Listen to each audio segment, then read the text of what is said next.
What's up, humans, and welcome to a new Psicoactivo. Happy Monday, everybody. Okay, so it's supposed to be a big week on Reddit or Twitter or wherever you go to get your daily UFO rumor mill satisfied. You get a couple of stories that are supposed to start happening this week. One of them has to do with allegedly the Michael Herrera case. The other one has to do with that alleged whistleblower that the UAP Disclosure Fund is trying to help. Those are separate stories, and both of them are allegedly going to be dropping this week. We still don't know if it'll happen at all. I'm just telling you what might happen if it happens. And if it does happen, we still have to see if they do have some kind of evidence that is convincing enough for people who are trying to find out what is going on. But whatever happens this week, I know that there's a bunch of people whose credibility is in play here. And I'm not going to name any names, but whenever you see those stories dropping this week, those are the folks whose credibilities will be on the line. If they don't present any evidence, it is going to be hurt their credibility. So keep that in mind. But I am going to talk today about one of the most elusive figures in ufology, especially in their last 30 years or so. I mean, the man has been active since the 70s, but right now, a lot of what's happening at the moment feels like it comes from some kind of initiative that this person has put in motion. And he's been doing it since the start of the Stargate project. I'm obviously and of course talking about Dr. Harold E. Puthoff or Dr. Hal Puthoff.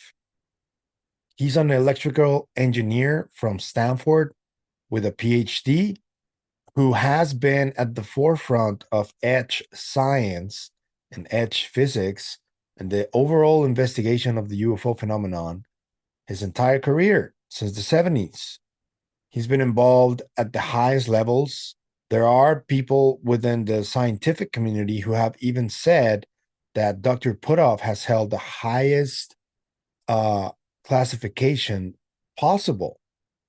That means that he's been shown a lot of things which he can't really talk about. And for example, let me just give you one example. When I spoke to one of my interview guests, whom I'm not gonna name, but this person has done some work with Putoff, has met with him personally, and he told me when I asked if maybe an interview with him was possible, he told me he's not going to talk about anything because right now he's still working with some parts of the government. He's still working on new models of technology, either weaponized or not, but he's still doing it. So it is really, really, really difficult to get to sit down with this man and get him to talk about his experiences. But let's go through a number of different statements he's made over the years about different types of aspects of the UFO phenomenon and new physics, new propulsion, just so you see if there are any clues that may prove or tell you that this statement from James Fox is actually real. This comes from the Area 52 YouTube channel from Chris Ramsay. He interviewed James Fox on his new show where he's like inside of a skiff, which is really cool. And he asked him who could be a first-hand witness, and James Fox did not hesitate. Here's what he said. Who's the first guest or witness you would get in front of the camera if they were allowed to break their NDA? Hal Puthoff. Yeah, I would agree with that too. I'd love to get him in the skiff. And I have to be careful what I say here, but Well, let's just say that I believe, and for reasons that I won't discuss, I believe he's a first-hand witness. Wow. Wow. I believe that.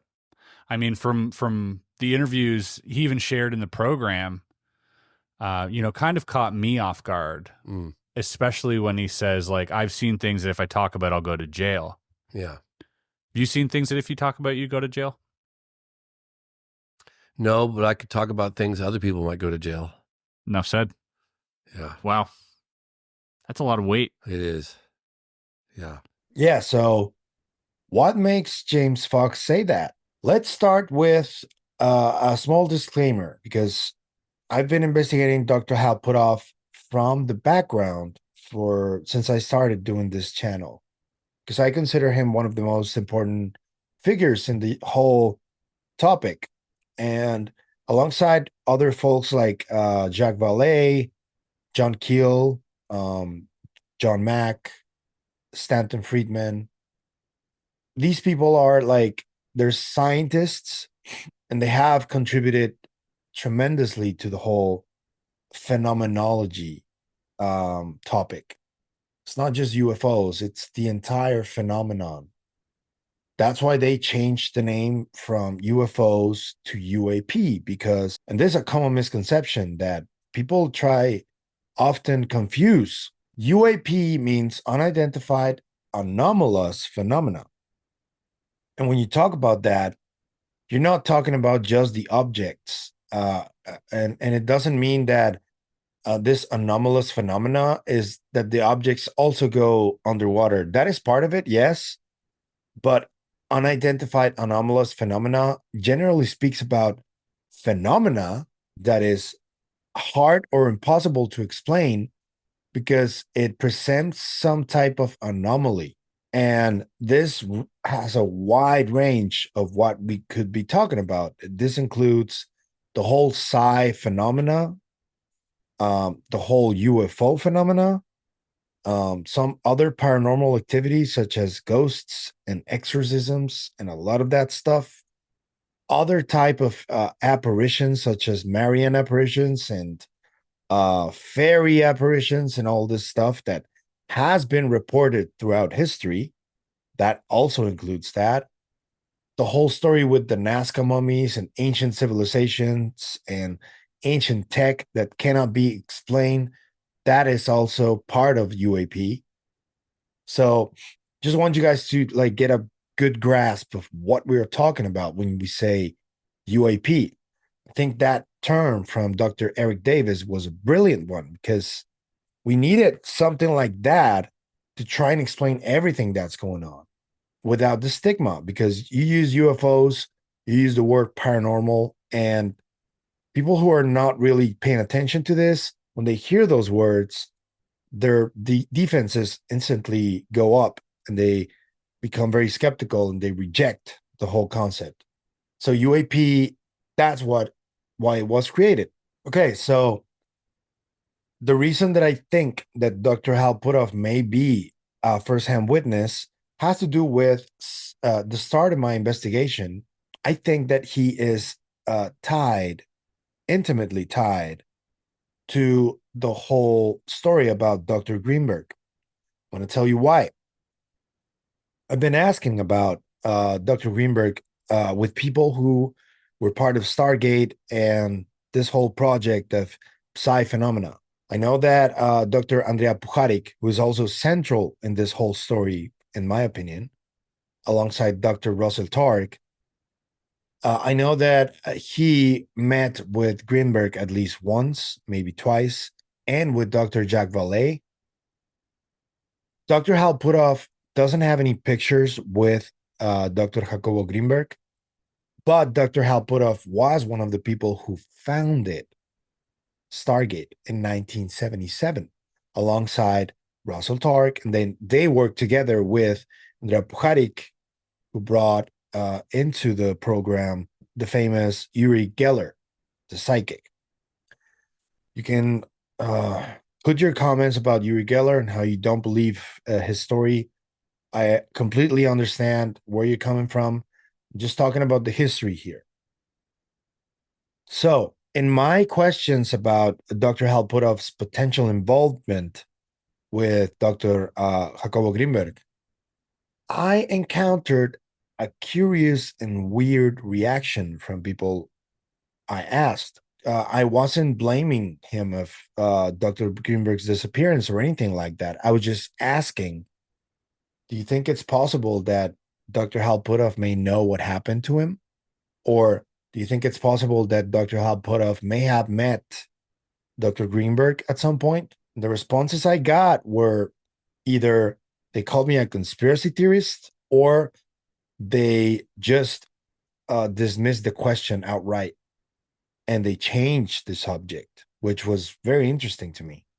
So that leaves me with even more questions unanswered than clarity, because why would they react in such way to the disappearance of a doctor that may have been involved in Stargate and other projects? Why would they defend like that somebody like Dr. Hal Puthoff, whom I'm not blaming of anything, but I do know that people who worked closely with him met Greenberg in person. So I would bet money that at least Dr. Hal Puthoff at least knows that Dr. Greenberg existed and that he worked on the Stargate project. So this makes me think that Dr. Puthoff is one of the most elusive people in the whole UFO topic over the last 30 to 40 years at least. And I still plan to ask him to his face, if I get the chance, if he knows about Dr. Greenberg. But that is just one part of the question, because yes, Dr. Puthoff was one of the people who founded Stargate, but throughout the years, there have been many clues of him potentially being a central and key figure within the UFO topic that even leads me to believe that he may have seen some stuff firsthand, maybe craft, maybe knows about the quote unquote contact, and maybe he even knows what might potentially happen in the next couple of years related to this topic. Let's start with the little clues that he left along the way. There's one where he's talking to Eric Weinstein, the mathematician, and Jesse Michaels' show American Alchemy. And this is when Dr. Hal Puthoff, besides talking about the phenomenon, he also talks about the new physics and the whole forbidden physics and science that exists within these black programs.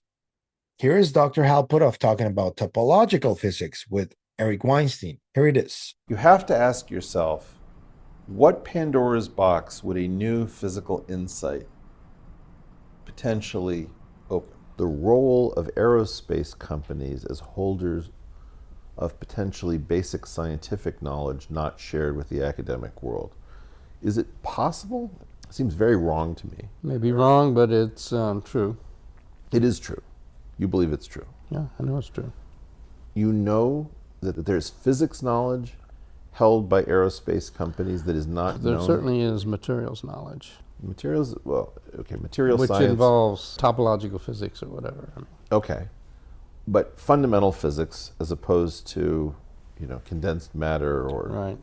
Certainly aerospace corporations have knowledge in the UAP area that specifically are sequestered against FOIA. Oh, because of proprietary I appreciate labels, which the whole thing was set up to be that way on purpose. right. But the idea that there would be fundamental physics knowledge that would be housed in an aerospace company and not shared with the physics community, there is no evidence of that. No evidence for it, not that I know of. And I wouldn't. That doesn't mean it's not the case, but that would be this crazy, egregious It would change our entire concept of who we are if somebody kept fundamental physics secret in the years since we became capable of exploding fusion devices. Right. I would grab a pitchfork and a tiki torch, and I would march on the National Science Foundation. Yeah, so there's that.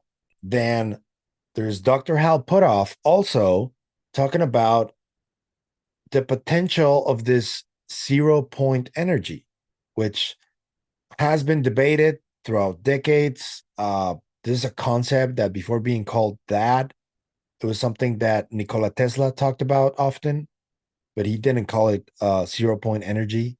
We know that Dr. Hal Puthoff used Miguel Alcubierre's warp drive theory to talk about this 0 point energy. And even Colonel Carl Nell says that Alcubierre's formulas are actually real and they do work, they do exist.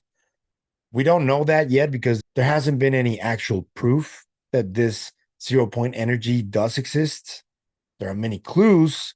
There's a lot of data that we could put together and then come up with evidence, but we still haven't seen any really.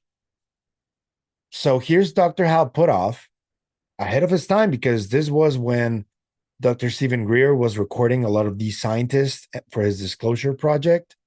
Here is Dr. Puthoff talking about 0 point energy. Here it is. So-called empty space isn't really empty at all. It's actually full of energy. So instead of being like kind of a quiet, empty lake, it's more like the froth at the base of a waterfall or something. And this energy is basically electromagnetic in nature. And the energy density is quite high. In fact, it's so high that when it was first discovered mathematically, it was thought to be some kind of artifact of the mathematics. But then as time went on, there were even Nobel Prize winning experiments that showed that this energy in so-called empty space was really there. We don't usually notice it because it's so homogeneously distributed. It'd sort of be like sitting in a bathtub with at exactly your body temperature. You might not notice the water. But under certain circumstances, it can be disturbed or perturbed, and then it has effects.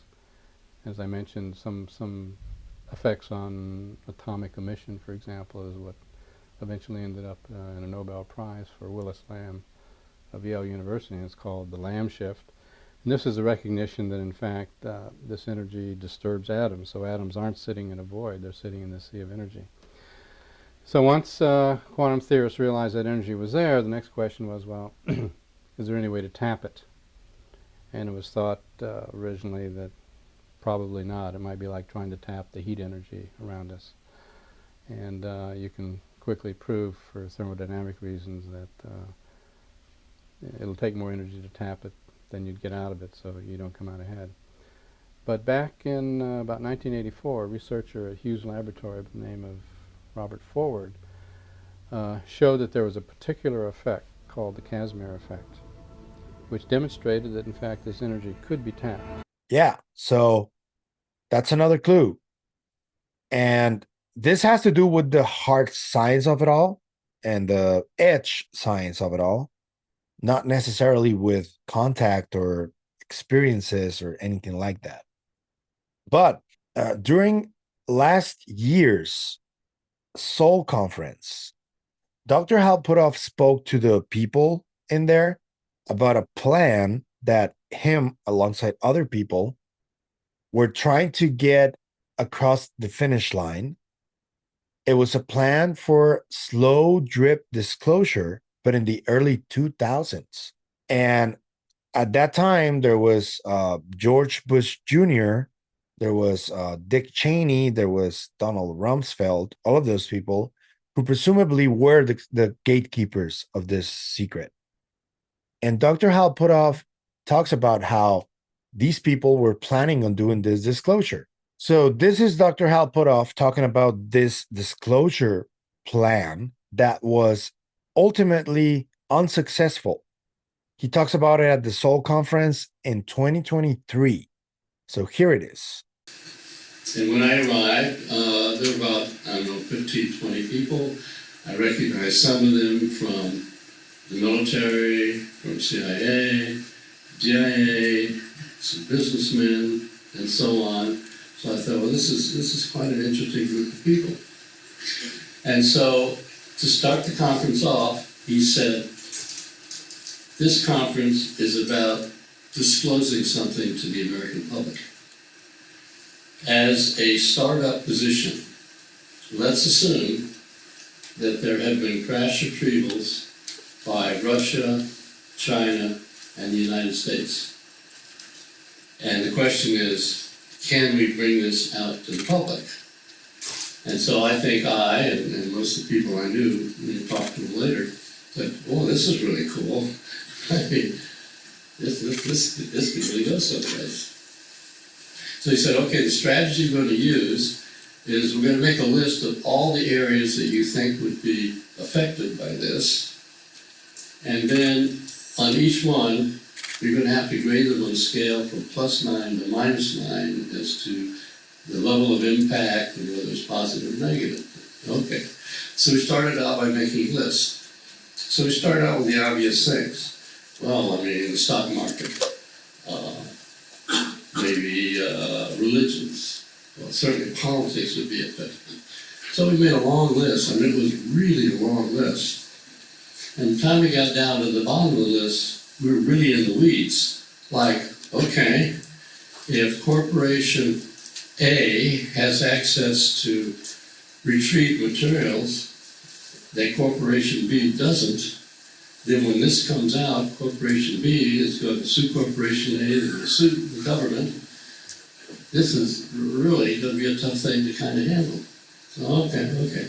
So anyway, we broke up into groups, each taking a certain number of the things that were in our list. Okay. And in my group, we added up the numbers, +9 to -9. And we ended up in the negative category, even though we were kind of positively disposed to the idea. So I thought, well, maybe that just has to do with the particular list that we got. So then I talked to other people that were on other lists and said, you know, we came to a negative number also. Well, make a long story short, it turned out that everybody going through these lists, it was a very sophisticated situation with complex computers and big screens and all that kind of stuff. It finally came down to the fact that the problem was there's so many areas to handle, and there was no way to handle them all at the same time.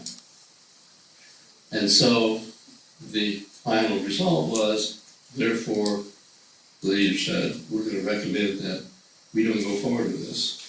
And so those of us who were participating in this were pretty disappointed, thinking, we started thinking that, this would be a good thing to do. Yeah.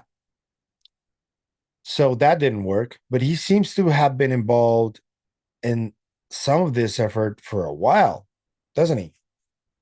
And now I'm going to talk about this paper that Dr. Hal Puthoff wrote about the ultraterrestrials model, which, in my opinion, is the one that encompasses all of the different phenomena that could be going on. This includes cryptoterrestrials, extraterrestrials, interdimensionals, potential future humans or something like that. Dr. Puthoff covers pretty much everything here. And this is an explanation from the man himself about this paper of the ultra-terrestrials that I am going to leave in the description so you can take a look and see for yourself. But this also is a clue that tells me that Dr. Hal Puthoff has access to more information than pretty much the rest of the world of these topics. So here's Dr. Puthoff talking about the ultra-terrestrials just a few months ago. Here it is. The question is, I hear from a colleague of mine, Eric Davis, who worked for me. He's now at the Aerospace Corporation. And he had mentioned that I had written a paper that's not been published, but it's been somewhat circulated, on what I call ultra-terrestrials. As I said, we're just following the data. And so I've got my colleagues who say, oh my God, the aliens are here. I've got Jacques Vallée telling me, no, these are interdimensional, whatever. So I decided to write down all options and put it in a paper called Ultraterrestrials and circulate it among my colleagues to say we can't overlook anything we must not come to a conclusion before we've looked at every possibility. So who knows? Maybe there are ETs living here, they got stranded here millennia ago. Or maybe there's some aerospace corporations has put all this stuff together and it's being hidden. Or maybe it's, maybe it's aliens. Or maybe it's, so I listed all possible, or maybe it's just time travelers from the future that happen to be showing up. So I put all of the aspects of what it might be, given that we can't say for sure, and then what are the elements you would look for to find out if this were true, or this were true, or this were true. So this whole idea of, quote, ultra-terrestrials is something that kind of floats around in the community. A great book by Mac Tony, I think is his name, has a title almost like that. So anyway, it was just a circulated think piece to realize, okay, we should quit being reporters and turn into intelligence officers and go out and seek data instead of just being at the passive end, waiting for the government to tell us what, or waiting for the aliens to tell us what, or, whatever. No, we should turn into policemen who are searching for clues and trying to build a case for this possibility, or this possibility, or this possibility. And fleshing out those possibilities, if it's this, well then maybe there are a lot of corporations involved, so we should be looking into their financial structure. Or maybe it's this, well we should be looking. So anyway, it was a circulated paper, which I'm not ready to publish yet. Yep. So that is more recent, and it kind of looks to me as if he's like more open and more increasingly open to talking about this stuff without the fear of violating any type of NDA. And that is funny because I told you what this interviewee told me about Dr. Puthoff, that he was probably not going to talk to anyone because of these NDAs. But I think something changed because in recent weeks, Dr. Puthoff has been talking about zero-point energy, materials, crash retrievals.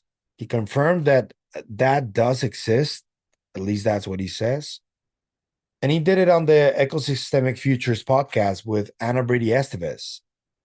And what he said was really revelatory, and I think you guys should take a listen.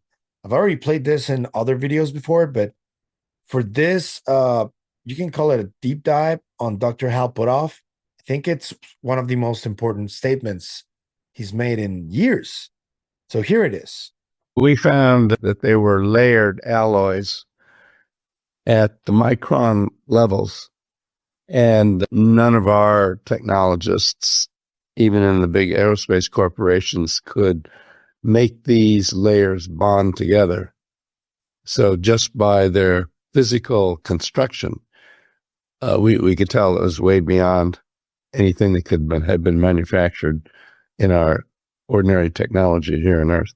Yeah, that's what I saw too. You were looking at the outside of a craft or materials that came from a crashed spacecraft or something? Yes. Yeah, so we were looking at very little things. They seem to deposit all over the world. We weren't estimating there's probably trillions of these things that are deposited, and they have all sorts of functions, which really kind of implies that maybe this group is actually manipulating our species. But you can still acquire those. You know where to look for them. You can we know how to find them. Well, if you find a hatful, why don't you send them our way and we'll take a look at them. Yeah, that's it. So the group I used to work with, I don't talk with anymore because they got upset at me for talking. So, but I have an idea where someone could get them. I guess what you're saying, Richard, is they're ubiquitous, right? And so there's a variety of sources in terms of where to get these. Yeah. We were assuming that they're everywhere, right? Even the ones that would work, we would never be able to find because they would cloak themselves or reconfigure themselves to be something, but not all of them are functional, right? Yeah. So what changed in order to make Dr. Hal Puthoff one of the most elusive people within the UFO topic ever? It's very difficult to talk to him about this stuff without him dodging the question or something like that.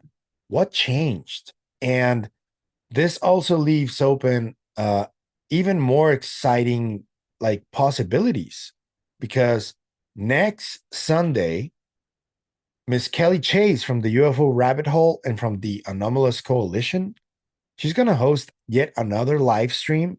She hosted one recently with James Fox and Kurt McConnell and I don't know who else, but she's going to host one with, get this, journalist Leslie Kane, Dr. Jim Sagala, Dr. Gary Nolan from Stanford, who's also like one of the most important people in this topic, and Dr. Hal Puthoff.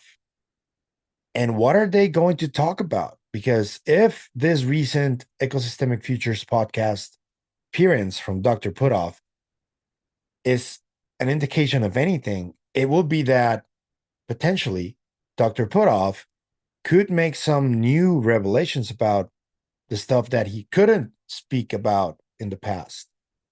And if you ask, why can he speak about it now and not before? I have a suspicion.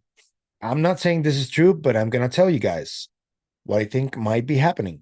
So people like Matt Pines and Harold Malmgren and other people who may know something about this, who may be in the know about a lot of this, have been talking about China making a breakthrough.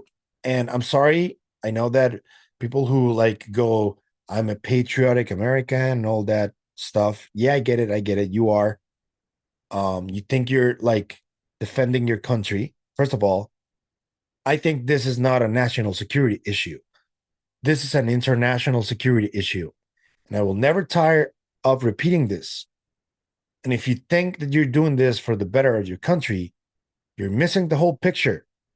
This is happening worldwide, and it has been happening worldwide for millennia. And if you take this stance of, I'm a patriotic American, I have to protect the American interest, you got it all wrong, I think. I think that you only have to look at China's just mainstream technological advancements to understand just how far advanced they are.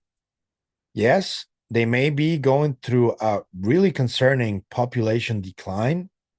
That is also true, but there are many cities within China that far surpass anything the US has right now in terms of technology and, yeah, advancement and new stuff, new physics, new science.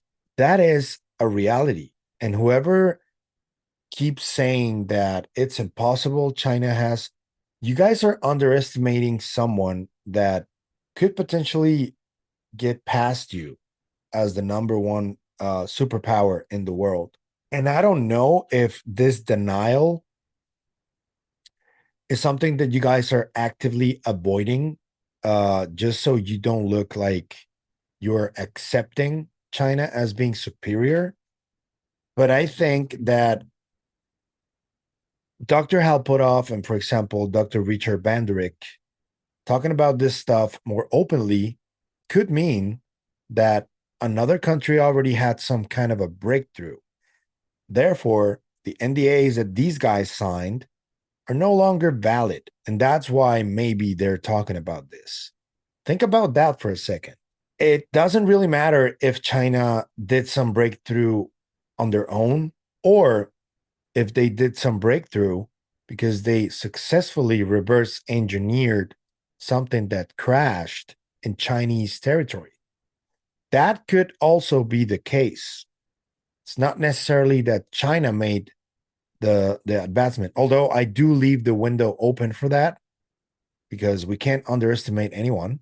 But yeah, that's the reason I think Dr. Puthoff has been so vocal recently.